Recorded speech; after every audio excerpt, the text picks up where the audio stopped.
అందరికీ నమస్కారములు.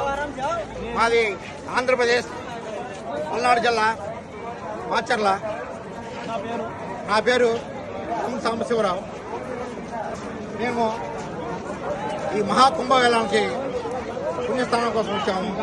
ఇంతమంది జనాలు, ఇన్ని లక్షల మంది, ఇన్ని కోట్ల మంది వచ్చినా కానీ మన ఇండియన్ గవర్నమెంట్ ఒక్కరికి కూడా ఒక చిన్నపాటు, ఒక రెప్పపాటు ఇబ్బంది కూడా కాకుండా ఇంత శుభ్రంగా ఈ పారిశుద్ధ కార్మికులు అయితేనేమి, ఈ పోలీసు యంత్రాంగం అయితేనేమి, ఈ మన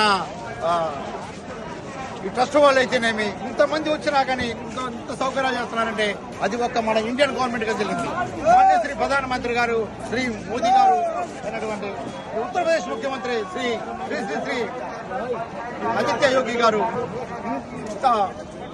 ఇంతమందికి ఇన్ని సౌకర్యాలు చేసి మనందరం ఆనందంగా ఉండటానికి, ఈ మహాకుంభమేళలో మన పుణ్యస్థానాలు చేయడానికి ఇంత అవకాశం కల్పించినటువంటి వారికి, మన పాల్పంచు ఇక్కడికి వచ్చినటువంటి తోటి భక్తులకి, చిన్నపిల్లలు ఇందాక చూసండి, ఒక 6 సంవత్సరాల 6 నెలల మైనస్కొని ఇద్దరు వచ్చారు. అసలు చూస్తుంటే అసలు కడుపుతుంది.